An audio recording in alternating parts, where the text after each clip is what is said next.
Hello everyone, नमस्कार सभी को। तो पिछले वीडियो में जो बात हुई थी एटॉमिक स्पेक्ट्रा के बारे में और ये रेरेफाइड वेपर है ना, एक आध रेरेफाइड वेपर एटॉमिक वेपर किसी सब्सटेंस की होगी, किसी एलिमेंट की होगी। सो ग्लो करने पर वो जब ग्लो होता है उसकी लाइट को आप किसी प्रिज्म से या ग्रेटिंग से पास करते हैं तो जो स्पेक्ट्रम मिलता है हम उसको एटॉमिक स्पेक्ट्रम कहते हैं। और इस स्पेक्ट्रम में क्या होता है, क्लियर डिस्टिंक्ट लाइंस होती हैं, एक डार्क बैकग्राउंड में ब्राइट लाइंस मिलती हैं। Those lines correspond to wavelengths present in the light of that element when it glows. तो यही इसी से आगे हम एक बात करेंगे इसमें स्पेक्ट्रल सीरीज पर। तो स्पेक्ट्रल सीरीज से ऐसा लग रहा है कि कोई ग्रुप होगा लाइंस का या स्पेक्ट्रम में कोई डिस्टिंक्ट ग्रुप होंगे स्पेक्ट्रम में और ऐसा कुछ होगा। तो फर्स्ट साइट कोई ग्रुप सीधे अपीयर हो रहा हो ऐसा कम दिखता है, लेकिन फिर भी जो सिंपल एटम्स हैं, खास करके जो हाइड्रोजन है, सिंगल आयोनाइज्ड हीलियम है, डबल आयोनाइज्ड लिथियम है, ये इसको हम हाइड्रोजन लाइक एटम्स भी कहते हैं। तो इन सभी के स्पेक्ट्रम थोड़े सिंपल होते हैं और उनको अगर देखा जाए ध्यान से तो उसमें कुछ ही लाइंस होती हैं जो परमानेंटली दिखती हैं, अपीयर होती हैं, और कुछ उसमें वैसे तो कोई बहुत ओवरऑल रेगुलरिटी तो नहीं है, लेकिन अगर उनको कुछ लाइंस के ग्रुप में देखा जाए तो डिफरेंट सेट्स लाइंस के दिखते हैं स्पेक्ट्रम में। और उन लाइंस में एक चीज़ होता है उन ग्रुप में या हर सेट में लाइंस का जो सेट मिलता है, हर सेट में ये देखा जाता है कि स्पेसिंग है लाइंस के बीच में और ग्रेजुअली चेंज होती है, एक ऑर्डर होता है चेंज होने का। तो हर सेट ऑफ लाइंस में क्या होता है, लाइंस के बीच की जो स्पेसिंग है उसमें एक रेगुलर चेंज देखा जाता है या रेगुलर वेरिएशन देखा जाता है। बाकी तो जो बड़े एटम्स हैं उनके स्पेक्ट्रा क्या होते हैं, बहुत कॉम्प्लेक्स होते हैं, बहुत ज़्यादा लाइंस होती है और उनमें कोई अलग से डिस्टिंग्विशेबल ग्रुप या सेट लाइंस का पहचान में नहीं आता। तो इसको सबसे पहले अगर इस ऑर्डर को पहचाना किसी ने तो क्या थे वो बामर। सो जे बामर, अभी जे थॉमसन की बात आप किए थे और J Balmer. Okay, so this person was so Johann Jacob Balmer, he is Swedish scientist, और इन्होंने पहली बार डिस्क्रिप्शन दिया स्पेक्ट्रल सीरीज के बारे में। सो ये स्पेक्ट्रल सीरीज क्या है, किसी स्पेक्ट्रम में कि लाइंस का कुछ सेट होता है, ठीक है। सो जनरली हाइड्रोजन स्पेक्ट्रम में ऐसा उन्होंने पाया क्योंकि यही सिंपल था, यही थोड़ा सा अच्छी तरह से डिस्क्राइब किया जा सकता है इसके बारे में। तो हम पहले उसी हाइड्रोजन की बात करेंगे और इससे पहले हम एक रिक्वेस्ट करना चाहेंगे आपसे कि इस चैनल को सब्सक्राइब कर लीजिए, बेल आइकन ज़रूर दबाइए जिससे कि आपको आने वाले वीडियोस के नोटिफिकेशंस मिल जाए, और वीडियोस को शेयर करिए और लोगों तक पहुंचाइए और अपने सुझाव हमारे तक जरूर पहुंचाया करिए। तो आइए देखते हैं हाइड्रोजन स्पेक्ट्रम के बारे में थोड़ा। Okay, so hydrogen spectrum generally has distinguishable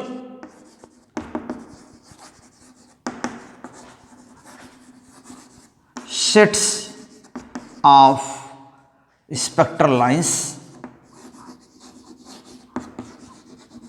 her set में अगर देखेंगे in each set, okay, in each set the spacing, okay, the spacing between lines changes in order, okay, from one end to other end, from one end to other. तो इन spacings में से common observation है उसमें यही है कि जिधर wavelength बड़ा होता है ना वहाँ पर स्पेसिंग ज़्यादा है। इन्हीं सेट्स को क्या बोलते हैं? Spectral series. These sets are called spectral series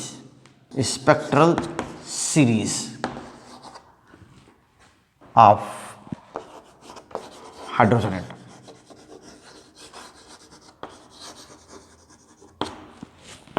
तो अगर हम एक फर्स्ट साइट में अगर इसको देखें तो ये इसमें लाइंस कैसी होती हैं, सेट्स कैसे होते हैं। जो प्रोमिनेंट सेट्स हैं सबसे पहले बामर ने देखा और उनको हम जिन स्पेक्ट्रल लाइंस को अच्छी तरह से डिस्क्राइब किया, जिसको डिस्कवर किया बामर ने, क्योंकि ये विजिबल रीजन में पड़ती हैं। तो विजिबल रीजन की लाइंस का अपना एक सेट होता है, उसको बामर सीरीज बोलते हैं। उसमें लाइंस की स्पेसिंग एक ऑर्डर में चेंज होती हैं, जैसे वेवलेंथ शॉर्टर वेवलेंथ की ओर जाते हैं स्पेसिंग क्या होती है और कम होती जाती है। बाद में क्या है, और भी सेट्स आए, बाद में और भी सेट्स डिस्कवर किए गए। डिफरेंट साइंटिस्ट ने, पास्चन, लाइमन, ब्रैकेट, फोंड, इन लोगों ने इनको डिस्कवर किया और उनके नाम पर सीरीज़ का नाम भी है। तो वो बाकी जो सीरीज़ हैं वो विजिबल रीजन में नहीं है, लेकिन बामर सीरीज लाइंस की क्या है वो विजिबल रीजन में है स्पेक्ट्रम के, इसलिए वो पहले ऑब्जर्व किया गया था। सभी को मिला करके अगर देखें तो जो स्पेक्ट्रम है हाइड्रोजन का उसमें सीरीज़ के नाम हैं, बताया ना, Lyman, Balmer, Paschen, Brackett and Pfund. तो ये लाइंस हैं या ये सीरीज़ है, और इस सीरीज़ में जो शॉर्टर वेवलेंथ के रीजन में है वो अल्ट्रावायलेट रीजन में है, वो लाइमन सीरीज है, और उसके बाद बामर सीरीज है, उसके बाद पास्चन सीरीज है, उसके बाद ब्रैकेट है, उसके बाद फुंड सीरीज है। तो बहुत जो फुंड सीरीज है बहुत फैंट दिखता है और फार इंफ्रारेड रीजन में है, तो बहुत क्लियर उसमें कुछ लाइंस दिखती हैं, बाकी क्लियर नहीं हो पाती, लेकिन इंटेंस लाइंस जो दिखती हैं वो लाइमन, बामर, पास्चन इन्हीं की दिखती हैं। तो क्या है, यहाँ पर आप देख सकते हैं कि ये एक सीरीज़ है जिसको हम कहते हैं लाइमन सीरीज़। ये इसकी जो वेवलेंथ है, जो लॉन्गेस्ट शॉर्टेस्ट वेवलेंथ है वो 91 नैनोमीटर, ऐसे लिखते, ठीक है ना, ये 91 नैनोमीटर, ये वाली जो लाइन है वो 91 नैनोमीटर की है, कि वेवलेंथ की है। और जो यहाँ जो इसका जो लॉन्गेस्ट वेवलेंथ है, शॉर्टेस्ट वेवलेंथ तो इतना है, और जो लॉन्गेस्ट वेवलेंथ है वो 122 नैनोमीटर वेवलेंथ का है। इसके बाद थोड़ा गैप होता है, और इसके बाद जो सीरीज होती है उसको विजिबल रीजन में आती है। ये तो अल्ट्रावायलेट रीजन में आती हैं, इसको लाइमन ने किया था इसलिए इसको लाइमन सीरीज बोलते हैं, और ये अल्ट्रावायलेट रीजन में होती है स्पेक्ट्रम के। और इसके बाद ये पूरा स्पेक्ट्रम क्या है हाइड्रोजन का, और यहाँ पर थोड़ा गैप होने के बाद फिर क्या होता है, ये एक लाइंस का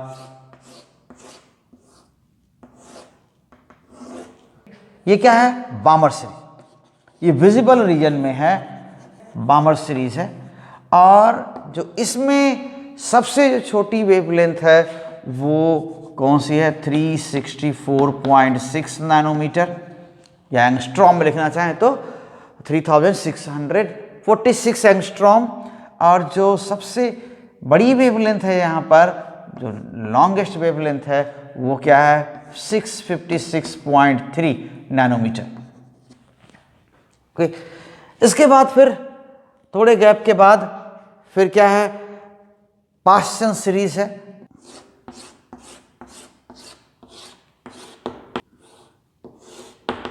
तो ये पास्चन सीरीज है, और यहां से यहां तक। उसके बाद ब्रैकेट सीरीज है, और गैप के बाद इसको हम उस स्केल पर यहां पर ड्रॉ नहीं कर सकते, और काफ़ी गैप है उसमें। तो यहाँ पर इस सीरीज में क्या है कि इसकी जो सबसे बड़ी वेवलेंथ है वो 1875 नैनोमीटर, काफ़ी बड़ी वेवलेंथ है। और जो शॉर्टेस्ट वेवलेंथ है इसकी, जो सबसे छोटी वेवलेंथ है, वो 820 नैनोमीटर। ये सीरीज सबसे पहले डिस्कवर किया गया बामर के द्वारा, और बामर ने इनके वेवलेंथ को रिलेट किया था एक ऑर्डर में। जैसा देखा गया कि हाँ इस एंड से जा रहा है इधर, जैसे हम इधर की ओर जा रहे हैं, जो लाइंस के बीच की स्पेसिंग है बढ़ती जा रही है ना, ये सबसे ज़्यादा स्पेसिंग है, ये कम है, ये और कम है, ये और कम है। तो जब लॉन्गर वेवलेंथ की ओर जा रहे हैं, स्पेसिंग क्या हो रही है और बढ़ती जा रही है। तो उन्होंने बहुत सारा ट्रायल एंड एरर करके और एक एम्पिरिकल फार्मूला जो ऑब्जर्वेशन पर बेस्ड होता है, उसके पीछे कोई बहुत रीजनिंग बहुत स्ट्रांग नहीं होती कि क्यों ये फार्मूला वैलिड है, क्यों अप्लीकेबल यहाँ पर हो रहा है, उसके लिए उन्होंने रिलेट किया एक एम्पिरिकल फार्मूला। उन्होंने एक डिज़ाइन किया या ये बनाया। तो बामर सीरीज़ की लाइंस को हम अलग से भी ड्रा कर सकते हैं। उन्हें स्पेशली काफ़ी स्टडी हुई और काफ़ी लाइंस का नाम अल्फ़ा, बीटा, गामा, डेल्टा, इस सब लाइंस का नाम भी दिया गया था। तो बामर सीरीज़ की लाइंस को अलग से भी बहुत पढ़ा गया। बामर सीरीज़ की लाइंस हैं, और ये क्या हमें बोले थे, जो सबसे बड़ी वेवलेंथ इसमें है 656.3, वो ये अगर लाइन है 656.3 नैनोमीटर, तो उसके बाद जो लाइन है ये जो लाइन है वो 486.1 नैनोमीटर, और इसके बाद जो थर्ड लाइन पड़ रही है मिल रही है, ये लाइन ये है 434.1 नैनोमीटर। और इसके बाद जो नेक्स्ट लाइन है ना, इस लाइन को आप एच अल्फा लाइन, इसको एच बीटा, और ये एच गामा, और यहाँ पर ये एच डेल्टा, ऐसे लाइंस का नाम दिया गया। और ये जो लाइन है, ये इसकी जो वेवलेंथ है 410 है ना, यहाँ पर ये 410.2 इतनी नैनोमीटर इसकी वेवलेंथ है। इसके बाद और भी बहुत सारी लाइंस कम स्पेसिंग के साथ और डिक्रीजिंग स्पेसिंग के साथ बहुत सारी लाइंस मिली। और तो जो और सबसे छोटी वेवलेंथ की जो यहाँ पर लाइन मिली, वो कौन सी लाइन है, 365, या आप लिखते हैं ये 364.6 नैनोमीटर। तो ये बामर सीरीज है। ये यहाँ से यहाँ तक एच अल्फा से लेके यहाँ तक लास्ट जो बामर सीरीज की लाइन है, वो क्या है, इसको एच इन्फिनिटी ऐसे नाम देते हैं। तो ये बामर सीरीज किसकी, हाइड्रोजन एटम।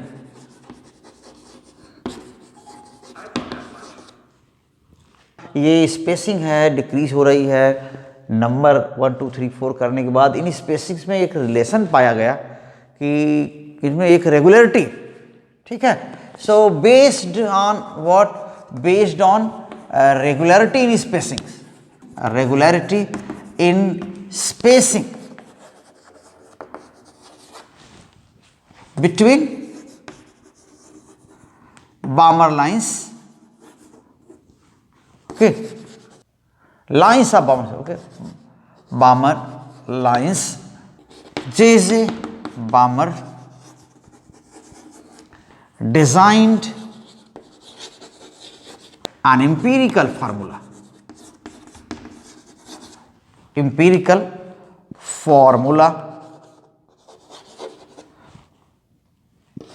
to express, क्या करने के लिए, express wavelengths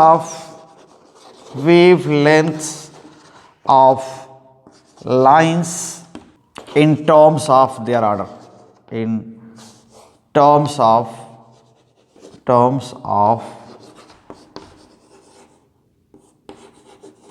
their। ऐसे में यहाँ पर ये जो फार्मूला बना, उन्होंने क्या दिया था, बहुत ट्रायल एंड एरर किया होगा तो ये फार्मूला मिला। और या फार्मूला फ्रेम कर पाए। तो ये फार्मूला है 1/λ wavelength, and this is 1/2 square minus 1/n square, and here n is how much? 3, 4, 5, 6 and so on. Okay, so other higher integers. This r is what? R is known as Rydberg constant here, and its value r equals 1.096 or you can say 097 into 10 to the power 7 per meter। ये value, ये Rydberg constant है।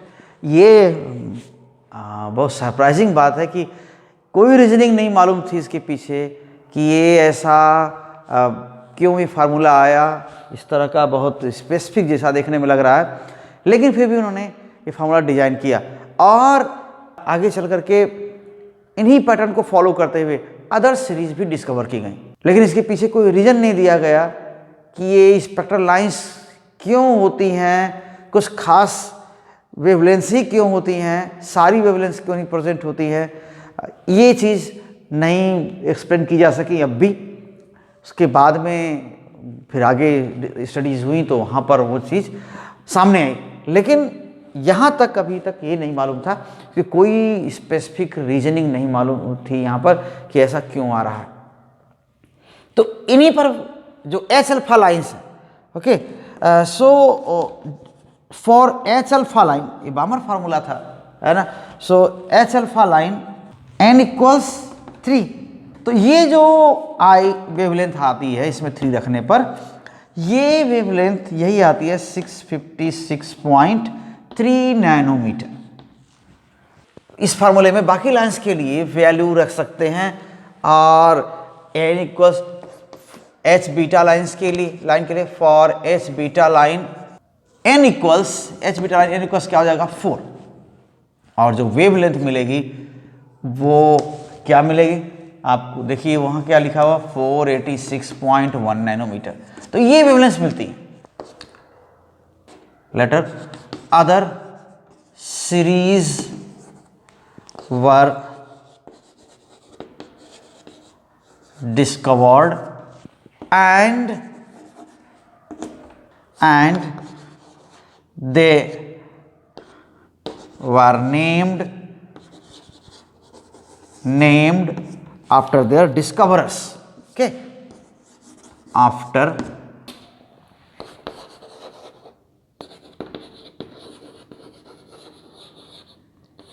Lyman series के लिए जो formula frame किया गया या उन्होंने डिजाइन किया वो क्या था, वन हियर लाइमन सीरीज जो फॉर्मूला है 1/λ इक्वल्स r, और यहाँ जो 1/2 स्क्वायर है 1/1 स्क्वायर या मीन्स 1 बस था, और 1 ओके माइनस 1/n स्क्वायर। यहाँ पर n की वैल्यू क्या है, फर्स्ट सेकेंड थर्ड लाइन के लिए n equals 2, 3, 4, 5 and so on, ऐसा। और ये जो वेव्स पाई गई स्पेक्ट्रल रीजन के, स्पेक्ट्रल रीजन कौन सा स्पेक्ट्रल रीजन का था, अल्ट्रावायलेट रीजन। और इसके बाद जो सीरीज बामर सीरीज तो है ही है, जो थर्ड है, जो सेकंड बामर आप अभी देख ही लिए बामर सीरीज। जो तीसरी सीरीज है वो क्या है,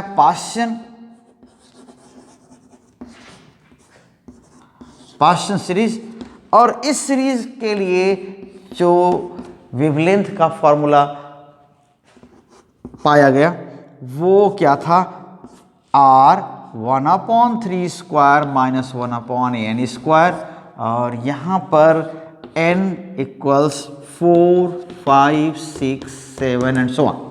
बामर सीरीज किसमें है, विजिबल रीजन में है इलेक्ट्रोमैग्नेटिक स्पेक्ट्रम के, और ये जो पाश्चन है वो इंफ्रारेड है, यहाँ ये इंफ्रारेड रीजन में, 4 bracket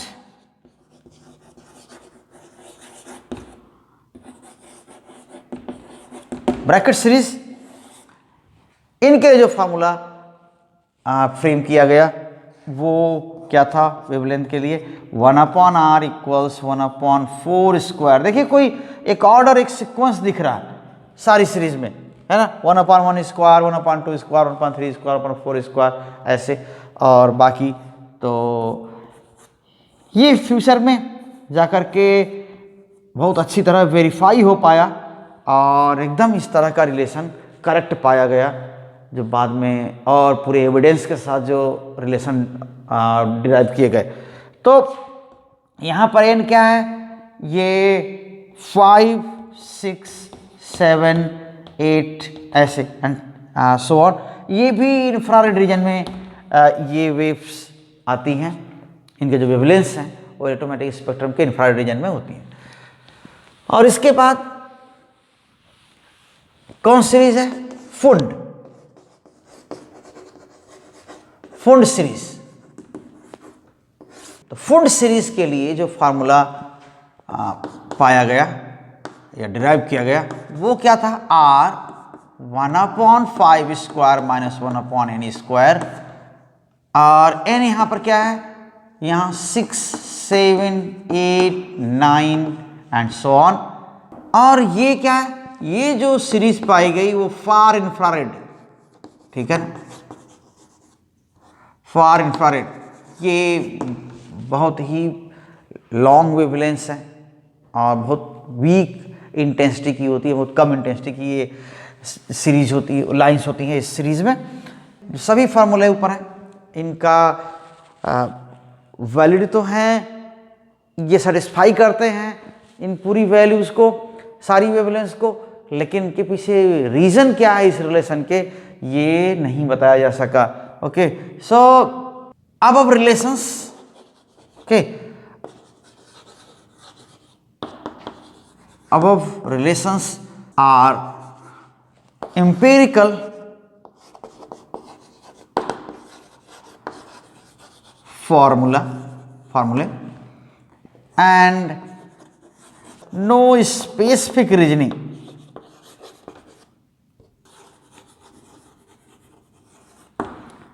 Okay, were given for these relations.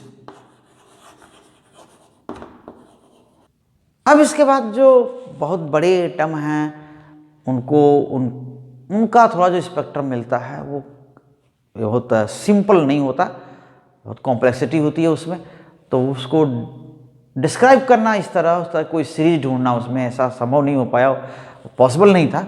लेकिन जो अदर सीरीज हैं, जो कुछ हाइड्रोजन लाइक एटम्स हैं, उनमें भी उनके भी स्पेक्ट्रम को इस तरह से डिस्क्राइब करना आसान था। और सो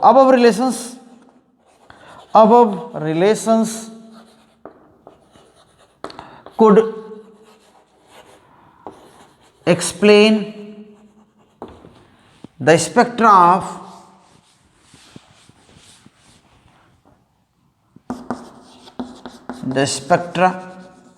of simple atoms, इनको आप क्या कहते हैं, और hydrogen like atoms,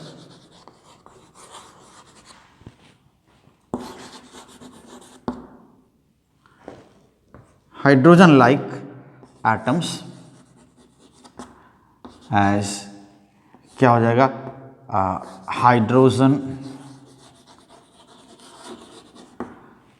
singly ionized lithium, helium, okay, double ionized lithium, double ionized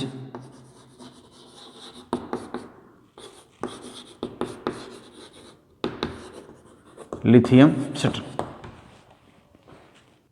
फिर भी बहुत सारी चीज़ें रह गई, बहुत सारी चीज़ें बाकी रह गई। साइंस के फॉर्म में क्यों स्पेक्ट्रम एग्जिस्ट करता है, और बाकी उनकी इंटेंसिटी किसी की ज़्यादा किसी की कम क्यों होती है। तो इन लोगों के बाद अब भी ये कुछ बाकी रह गया था, क्या? Still to explain existence of specific lines in the spectrum, lines या वेवलेंथ्स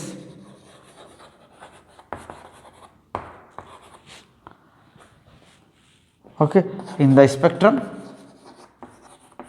ओके, और दूसरी चीज रिलेटिव इंटेंसिटी, लाइंस कोई डार्क कोई ब्राइट कोई कम ब्राइट होती हैं, तो ये इनका रिलेटिव इंटेंसिटी ऑफ लाइंस। तो ये बाकी रह गया। तो इनके बारे में फिर और भी स्टडीज हुई, तो इनमें इनको एक्सप्लेन किया गया, बहुत सारे मॉडिफिकेशंस आए, उनके बारे में हम लोग बात करेंगे कुछ अलग अगले वीडियोस में।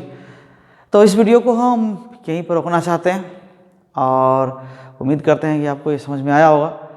किसी तरह का आपका अगर डाउट है और किसी तरह की अगर क्वेरी है तो आप हमारे तक जरूर पहुंचाइए। फिर एक बार कह रहे हैं, चैनल को सब्सक्राइब कर लीजिए और वीडियोज़ को शेयर करिए और साथ बने रहिए। Thank you very much, all the best.